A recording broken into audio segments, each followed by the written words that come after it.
Hey folks, welcome back to eczemahealing.org. In this video we're going to get into why low fat is important for eczema healing. Why do we have to keep our fats below 20%, maybe even below 10% of calories coming from fats?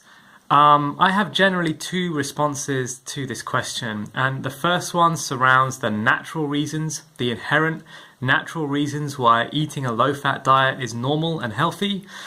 And the second response is to do with the science, the scientific, biological reasons why eating a low-fat diet is globally the most healthy way that we can eat.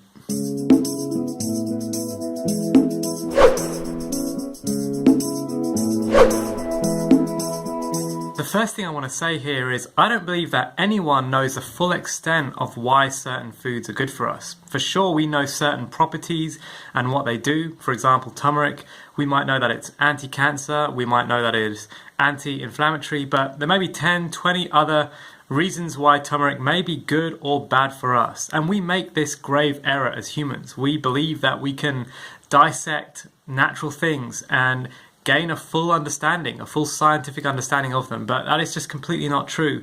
We know bits and pieces, but we do not know, as humans, we do not know the full extent of why certain foods are good for us. The key thing to really remember is that we eat food to obtain their overall goodness in their complete state.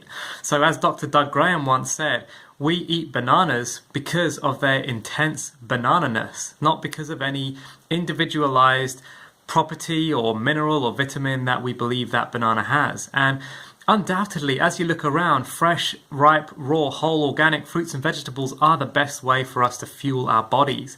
They are perfect. They will rot on their own if we don't consume them in time. They have seeds to reproduce themselves. The packaging protects the food until such time as we are ready to eat it, and then it biodegrades, spreads around, and provides fertilizer for forthcoming growth. So to get back to the original question, if we were in nature feeding ourselves on fresh fruits and vegetables, how much fat would we really be eating? Well, the only higher fat containing fruits are avocado, coconut, and durian. They're the common ones. And realistically, we wouldn't really be coming across those to eat them in any great quantity, over the course of our lifetimes, compared to all the other fresh fruits and vegetables like apples and bananas and pears and all the rest of it. So there are also nuts and seeds, and they are higher in fat too, but they require so much more preparation to prepare for human consumption. Take a cashew nut, for example. So much work has to go into that in order to prepare it for human consumption. So in nature, we wouldn't be eating handfuls of those. Whereas fresh fruits and vegetables, bananas, say you came across a ripe mango tree in the jungle, you could sit and gorge and enjoy those mangoes to complete satiation, spreading around the seeds. More mangoes are growing, spreading around the skins, fertilizer for new growth. And guess what? At the end of a massive mango binge session, your fat intake will be around 5%. We do know lots about the properties of food and how they're good for our health, but what we know more about is what happens when we place our focus on certain types of food in general. So the effects, the long-term effects of when we eat a low-fat diet in general.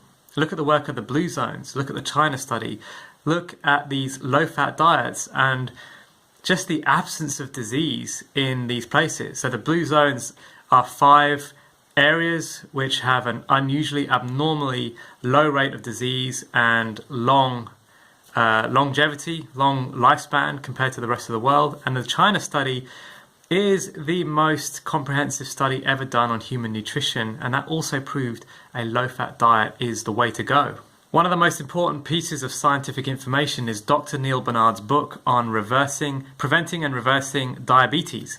So it might seem a bit strange to talk about diabetes when we're talking about eczema. However, what Dr. Barnard showed us in his work is that diabetes is fundamentally a fat problem. So sugar, we know diabetes is a sugar problem.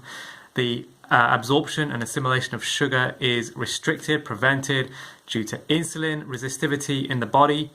However, this is caused by fat in the first place. And so sugar is important for eczema sufferers because if you cannot process sugar properly in the body, you're going to have candida, you might have leaky gut syndrome. It gives rise to dysbiosis, which is where the bacteria in the gut is all out of whack.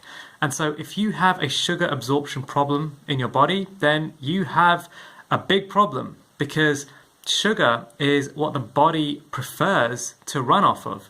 In fact, the brain runs exclusively off of glucose.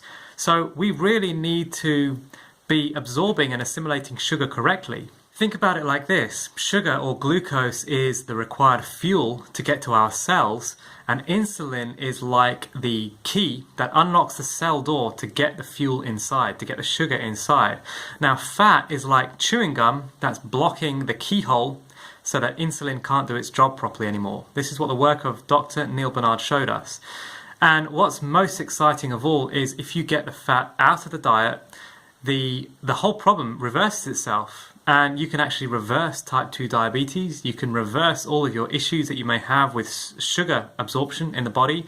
I personally believe that a lot of the reasons why sugar is getting such a bad rap in modern society is because of the fat consumption, the processed food and fat consumption, which is messing up our whole sugar absorption process in the body. But when we get that back on track, sugar absorption is working properly again, we can have all of the healing foods that we need to prevent and reverse diabetes, and also to reverse our eczema condition. So as an eczema sufferer, you may not be diabetic, but you almost certainly have some problems with your digestion, the absorption, the uptake, the assimilation of sugars into your bloodstream. You may have leaky gut syndrome. You may have a toxic body from having sluggish digestion, poor elimination from the body. And do you know what? Getting the fats out of your diet, eating a low-fat diet, anywhere from 5 to 15% of your calories coming from fats, is going to really improve, speed up your whole digestion process. So if in any doubt, look up the work of Caldwell Esselstyn, Dr. Neil Barnard, Dr. Michael Greger. Those are some names there for you to go and have a look at. This is not coming from me. This is scientific-based information. Look up the blue zones. Look at what happens when these communities around the world eat a low-fat diet.